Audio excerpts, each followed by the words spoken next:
పలుకే బంగారం, మనోలయము మనోనాశము. ఒక శిష్యుడు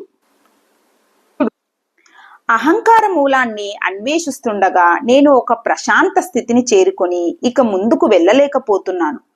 భావనలన్నీ అణిగిపోయి ఒక శూన్య స్థితిని అనుభవిస్తాను. కొద్దిపాటి కాంతి అంతటా వ్యాపించి ఉంటుంది. శరీరరహితమైన నేనే ఆ కాంతిని అనిపిస్తోంది. నా శరీరం కాని ఆకారం గాని నా దృష్టిపథంలో ఉండవు. వాటి గుర్తు కూడా నాకు తెలియదు. ఈ అనుభూతి ఒక అరగంట సేపు నిలుస్తుంది. శాశ్వత ఆనందాన్ని పొందటానికి అంటే ఈ స్థితిని గంటలు, రోజులు, నెలల తరబడి నిరవధికంగా నిలుపుకోవటం కొరకే ఈ అభ్యాసం అని నేను అనుకోవచ్చునా? భగవాన్, ఇది మోక్షం కాదు. దీనిని మనోలయము లేక తాత్కాలిక భావశూన్య స్థితి అంటారు. మనోలయము అంటే కేంద్రీకరణ. తాత్కాలికంగా భావవేగం అణిగిపోతోంది. ఈ కేంద్రీకరణ ఆగిపోగానే ఆలోచనలు కొత్తవి పాతవి అన్నీ కలిపి అతి వేగంగా దూసుకొని వస్తాయి. ఈ విధంగా మనస్సును అణచి ఉంచటం 1000 సంవత్సరాలు జరిగినా మనోనాశం పూర్తిగా జరగదు. మనోనాశమే మోక్షము లేదా జనన మరణాదుల నుండి విముక్తి. అందుచేత సాధకుడు సదా ఎరుక కలిగి ఉండి ఈ అనుభూతి ఎవరికి కలుగుతున్నది, సుఖపడేది ఎవరు అని అంతరంగంలో ప్రశ్నించుకుంటూ ఉండాలి. ఈ విధంగా విచారణ చేయకపోతే సాధకుడు యోగ నిద్రలోకి జారుకునే సావకాశం ఉన్నది. ఈ తరుణంలో సరైన మార్గదర్శి లభించకపోవటం వలన ఎంతో మంది భ్రాంతి చెంది మోక్షం లభించిందన్న దురభిప్రాయంలో పడిపోతారు.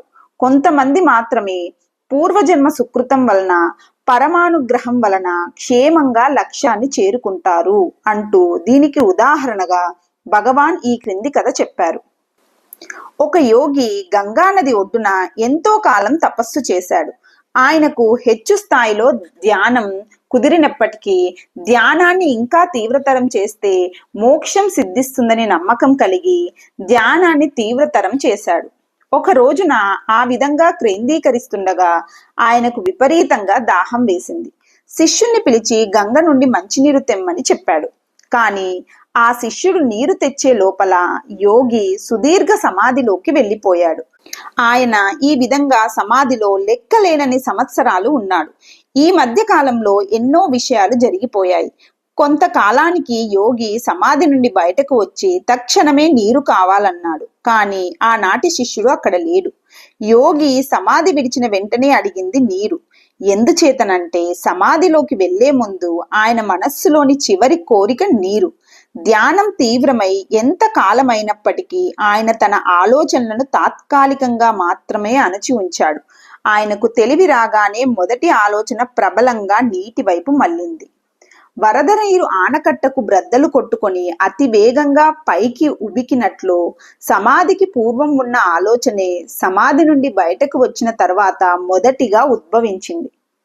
కేవలం దాహం తీర్చుకునే కోరికకు ఇంతటి బలం ఉంటే ఎంతో కాలంగా మనస్సు లోతులలో పాతుకొని పోయిన వాటికి ఇంకెంత బలం ఉంటుందో కదా. అవి నశించవు. భావ వినాశమే మోక్షమైతే ఆ యోగి వంటి వానికి మోక్షం లభించినట్లేనా? సాధకులు అర్థం చేసుకోవలసినది ఒకటి ఉన్నది. తాత్కాలికంగా కలిగిన మనోలయానికి శాశ్వతమైన మనోనాశానికి గల భేదాన్ని సాధారణంగా అందరూ తెలుసుకోలేరు. మనోలయంలో మనస్సు అణిగి ఉంటుంది. మనోనాశంలో మనస్సు శాశ్వతంగా నశిస్తుంది. ఇటువంటి మనోలయ స్థితి 1000 సంవత్సరాలు ఉన్నా ధ్యానభంగం కాగానే ఆలోచనలు యథాపూర్వంగా పైకి వస్తాయి, ముమ్మరంగా చుట్టుముడతాయి. అందుచేత ఆధ్యాత్మిక ప్రగతిని జాగ్రత్తగా పరిశీలిస్తూ ఉండాలి. ఈ మనోలయ స్థితులు ఆవరించకుండా జాగరూకత వహించాలి. మనోలయం కాగానే స్పృహ తెచ్చుకొని ఆ ప్రశాంతిని అనుభవించేవాడు ఎవడు అని ప్రశ్నించుకోవాలి. ఆలోచనలు చొరబడకుండా చూసుకుంటూనే యోగ నిద్ర ఆవహించకుండా చూసుకోవాలి. మనోలయ స్థితి ఆధ్యాత్మిక లక్ష్య సాధనలో ప్రగతికి సూచికే, కానీ అది మోక్షానికి యోగ నిద్రకు దారులు చీలిపోయే చోటు. ఆత్మ విచార మార్గమే మోక్షానికి దగ్గరి త్రోవ. అతి సులభ మార్గం, సూటి అయినది. ఈ విధమైన విచారణతో భావనా శక్తిని గాఢతరంగా చేసుకొని మూలాన్ని చేరుకొని అందులో లయం చెందే వరకు సాధన సాగించాలి. అప్పుడే అంతరంగంలో నుండి నీకు కావలసిన సమాధానం దొరికి మనసు శాశ్వతంగా నశించి శాంతిని పొందుతావు. ఈ తాత్కాలిక మనోలయ స్థితి ఆధ్యాత్మిక సాధనలో సహజంగా తానంతట అదే వచ్చే ఒక స్థితి. అది ఆధ్యాత్మిక ప్రగతికి స్పష్టమైన సూచనయే, కానీ దానినే అంతిమ లక్ష్యమని మోక్షమని భ్రమపడే అవకాశం ఉంది.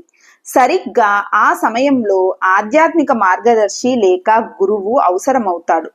సాధకునికి అనవసరంగా కాలం శ్రమ వ్యర్థం కాకుండా గురువు రక్షించగలుగుతాడు.